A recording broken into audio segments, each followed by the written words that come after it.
रायगढ़ शहर की जीवनदायिनी केलो नदी इन दिनों बेहद प्रदूषित होती जा रही है। इसका कुछ हद तक जिला प्रशासन व कुछ हद तक निगम प्रशासन जिम्मेदार है।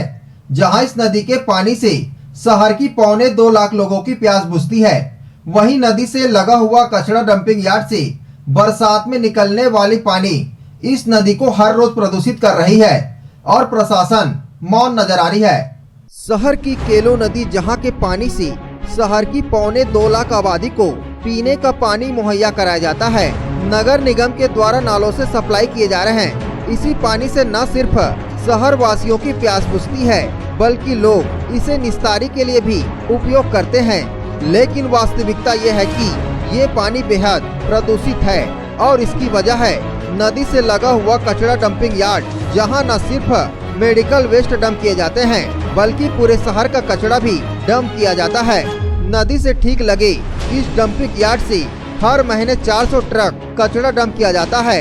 अब आपको इसकी हकीकत बताते हैं। इस ट्रेसिंग ग्राउंड में ढलान होने से हर बार बारिश का पानी इन्हीं कचड़ों से होकर केलो नदी में पहुंच रहा है। इसी नदी से ठीक 400 मीटर दूरी पर बने इंटक वेल के जरिए नगर निगम जल आवर्धन योजना के तहत वाटर फिल्टर प्लांट तक पानी पहुंचता है और इसे शहर में पीने के लिए सप्लाई की जाती है। 17,300 नल कनेक्शन है, जबकि 300 से अधिक बोरवेल नगर निगम जल आवर्धन योजना के जरिए शहर की आधी आबादी को इसी केलो नदी का पानी सप्लाई करता है। हर दिन सुबह शाम 10-10 लाख लीटर पानी की सप्लाई फिलहाल की जा रही है। जबकि आपको जानकर हैरत होगी कि पर्यावरण विभाग ने केलो नदी के अप स्ट्रीम यानी कि कचरा डंपिंग यार्ड के पास व केलो नदी के डाउन स्ट्रीम यानी शहर के आउटर दोनों जगहों का सैंपल लिया है, जिसमें कोलीफार्म यानी कि बैक्टीरिया की मात्रा 64 MPN पाई गई है, जो कि सामान्य से 10 गुना अधिक है। इतना ही नहीं, डाउन स्ट्रीम तक पहुंचते हुए ये बैक्टीरिया 100 MPN तक पहुंच जाता है, यानी कि बैक्टीरिया की मात्रा 15 गुना अधिक। मानक तौर पर 10 MPN तक के बैक्टीरिया को बेहतर तरीके से शुद्ध किया जा सकता है, लेकिन 10 गुना अधिक बैक्टीरिया वाले पानी को भी नगर निगम शुद्ध बताते हुए शहर को सप्लाई कर रहा है। अगर रायगढ़ जिले में देखें तो जहां केलो नदी लैलूंगा से निकलती है और जैसे जैसे केलो नदी आगे की ओर बढ़ती है तो देखा यह गया है कि एक तो कोल माइंस का जितना गंदा पानी है वो केलो नदी में जाता है। फिर हमारा स्पंज आयरन जो पूंजी पथरा से और इधर लगा हुआ है उसका पूरा पानी केलो नदी में जाता है। तीसरा पावर प्लांट का जो फ्लाई एश निकलता है वो जैसे नदियों में के किनारे डाल दिया गया है या जंगलों के बीच में डाल दिया गया है, तो बरसात के दिनों पर उसका पूरा जो गंदा पानी है वो केलो नदी में जाता है। और जब रायगढ़ शहर के अंदर हम लोग घुसते हैं तो सबसे पहले जैसे बड़े रामपुर के पास आसपास हम लोगों ने देखा कि व्यापक पैमाने पर जो मेडिकल का कचरा है वो वहाँ इकट्ठा होता है और रोड के दूसरी तरफ प्राथमिक पाठशाला बच्चों की स्कूल है, जहाँ ये पूरा मेडिकल का जो कचरा पानी है वो एक तरफ तो रामपुर बस्ती की ओर जाता है और दूसरा सीधे केलो नदी में जाता है।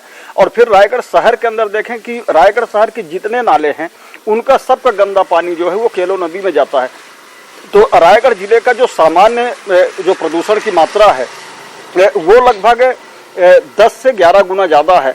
और जैसे जैसे केलो नदी शहर से आगे की ओर बढ़ती है तो वो लगभग 100 गुना ज़्यादा मात्रा हो जाता है। और उससे ये कहें कि केलो नदी का जो पानी है वो जैसे रायगढ़ शहर के लगभग 4.5 लाख लोग निस्तार करते हैं, उनके जीवन पर विपरीत प्रभाव पड़ रहा है। और आज हमने काफ़ी ज़्यादा क्षेत्रों को घूमा कि देखा कि 2 तरीके से नदी को बचाया जा सकता है। एक तो जो शहर का गंदा पानी है उसको फिल्टर प्लांट के माध्यम से फिल्टर किया जाए और फिर केलो नदी में डाला जाए। दूसरा जो केलो नदी के दोनों तटबंधों पर व्यापक पैमाने पर हमारे पास जमीन पड़ी हुई है, वहाँ व्यापक पैमाने पर प्रशासनिक अगर सोच हो तो उसके दोनों तरफ वृक्षारोपण व्यापक पैमाने पर किया जाए, जिससे निर्मल और शुद्ध जो केलो है वो बह सके और जो लोगों की निर्भरता है उस पर लोगों की आजीविका, मत्स्य पालन का भी लोग काम करते हैं और जो निस्तार का काम करते हैं वो एक बेहतर रूप से सुचारू रूप से चल सकता है।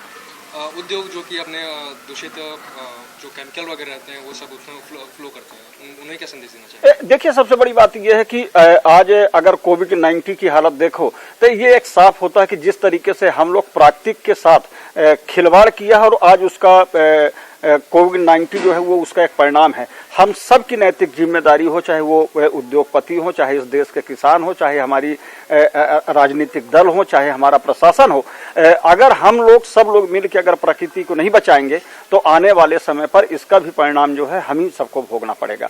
तो हमारा संदेश ये है कि अधिक से अधिक हम लोग एक तो वृक्षारोपण करें और दूसरा हम सब जब अपनी जवाबदेही सुनिश्चित करते हुए जितनी भी नदियां हैं देश के अंदर, दुनिया के अंदर, सभी नदियों को शुद्धता की ओर लेके जाएं। रायगढ़ से सुरजीत कौर की रिपोर्ट, ACN 24।